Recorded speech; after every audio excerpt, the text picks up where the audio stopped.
ಇವತ್ತು ನಡಿಬೇಕಾಗಿದ್ದಂಥ ಸಭೆ ನಾಳೆಗೆ ಮುಂದೂಡಿಕೆ ಆಗಿದೆ. ಯಾವ ಸಭೆ, ಎಲ್ಲಿ, ಏನು ಕತೆ, ಬನ್ನಿ ನೋಡೋಣ.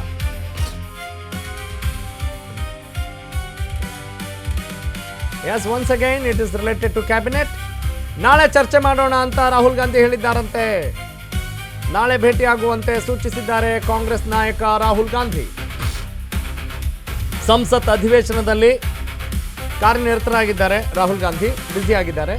ಇವತ್ತು ಸಂಜೆ ನಡಿಬೇಕಾಗಿತ್ತು ಈ ಒಂದು ಮಹತ್ವದ ಮೀಟಿಂಗ್, ಆದರೆ ಆ ಮೀಟಿಂಗ್ ಈಗ ನಡೀತಾ ಇಲ್ಲ, ಇವತ್ತು ನಡೀತಾ ಇಲ್ಲ. ಅಧಿವೇಶನ ಇದೆ, ನಾಳೆ ಲೆಟ್ಸ್ ಡಿಸ್ಕಸ್ ಟುಮಾರೋ ಅಂತ ರಾಗ ಹೇಳಿದ್ದಾರೆ, ರಾಗವನ್ನು ತೆಗೆದಿದ್ದಾರೆ.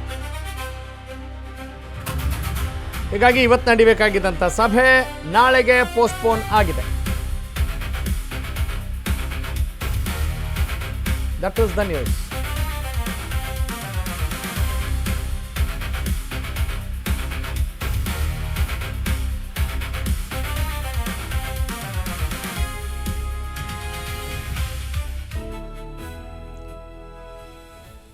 ಎಸ್, ಈಗ ಕಾದು ಕೂತಿರ್ತಾರೆ, ಇವತ್ತೆಲ್ಲ ಮುಗಿದ್ಬಿಡುತ್ತೆ, ಸರಿ ಹೋಗ್ಬಿಡುತ್ತೆ ಅಂತ ಒಂದು ಮಾತು ಕೊಟ್ಟಿರ್ತಾರೆ.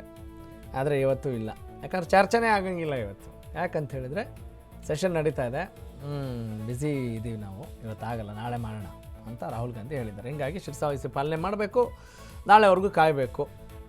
ಈಗ ಸದ್ಯಕ್ಕೆ ಮೀಟಿಂಗ್ ಕ್ರೂಷಿಯಲ್ ಅಂದರೆ ಇದೆ ನೋಡಿ. ಸಚಿವ ಸ್ಥಾನದ ಆಕಾಂಕ್ಷೆ ಅವ್ರ ಜೀವಮಾನದ ಗುರಿ ಆಗಿರುತ್ತೆ. ಒಂದಲ್ಲ ಒಂದಿನ ನಾನು ಮಿನಿಸ್ಟರ್ ಆಗಬೇಕು, ಒಂದಲ್ಲ ಒಂದಿನ ನಾನು ಮುಖ್ಯಮಂತ್ರಿ ಆಗಬೇಕು ಅಲ್ವಾ, ಒಂದಲ್ಲ ಒಂದಿನ MLA ಆಗಬೇಕು, ಒಂದಲ್ಲ ಒಂದಿನ ಕಾರ್ಪೊರೇಟರ್ ಆಗಬೇಕು, ಹೀಗೆ ಅದಾದಮೇಲೆ ಅದು, ಇದಾದಮೇಲೆ ಅದು ಅಲ್ವಾ. ಆ ರೀತಿಯಾದಂಥ ಒಂದು ಆಲೋಚನೆಗಳಿರೋರಿಗೆ ಕಾಯಲೇಬೇಕು, ಏನು ಮಾಡೋಂಗಿಲ್ಲ.